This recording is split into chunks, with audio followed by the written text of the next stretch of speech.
Hello, আপনাদেরকে আমি আবার নিয়ে চলে এসেছি আমার রান্নাঘরে। তো শীতকাল প্রায় শেষের দিকে, এখন ছোট আলুর দম যা খাবার এর মধ্যেই খেয়ে নিতে হবে, এর পরে আর হবে না।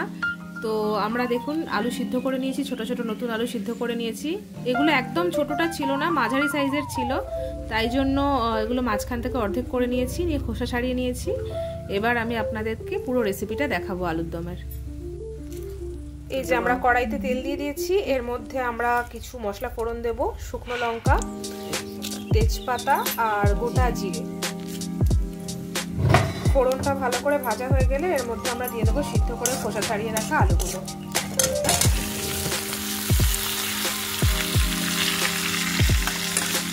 এবার আলুটাকে আমরা তেলের মধ্যে দিয়ে খানিকক্ষণ একটুখানি নাড়াচাড়া করে নেবো, মানে যাতে মোটামুটি হালকা একটু ভাজা ভাজা হয় আর কি। তারপর আমাদের বাটা মশলাগুলো দেবো। এই যে এরপর আমরা এটা আলুর মধ্যে পরিমাণ মতো নুন এই সময় দিয়ে দেবো, আর বাকি যা গুঁড়ো মশলা আছে ওগুলো এই সময়তেই দিয়ে দেবো। হলুদ গুঁড়ো, লঙ্কার গুঁড়ো,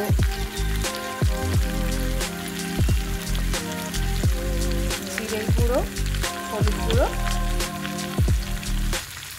আর পরিমাণ মতো লঙ্কার গুঁড়ো। এই যে মশলাটা ভালো করে আলুর সাথে মিশিয়ে নেব,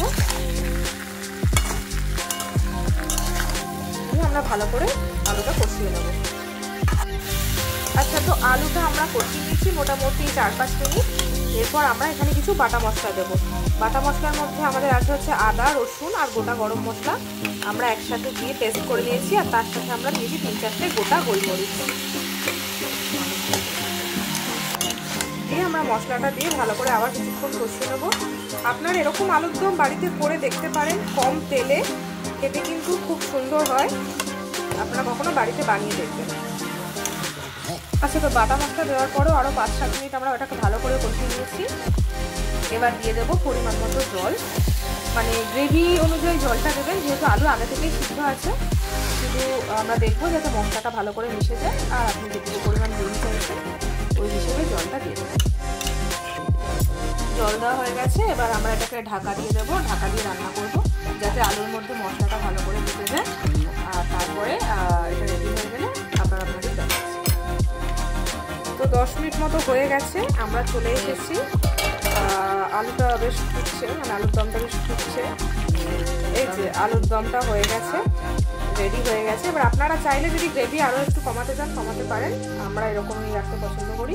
এটা আপনি চাইলে ভাত, পরোটা, লুচি, রুটি সব কিছুর সাথে সার্ভ করতে পারেন। চাইলে পাউরুটি দিয়েও খেতে পারেন, সেক্ষেত্রে দোকানে যেমন পাউরুটি আলুর দমের স্বাদটা পেতে চান তো ওটা করতে পারেন। খুব সুন্দর লাগে এটা, বাড়িতে অবশ্যই ট্রাই করবেন। Tata, good night. আমাদের ভিডিওটা যদি ভালো লাগে তাহলে অবশ্যই লাইক করবেন। Thank you.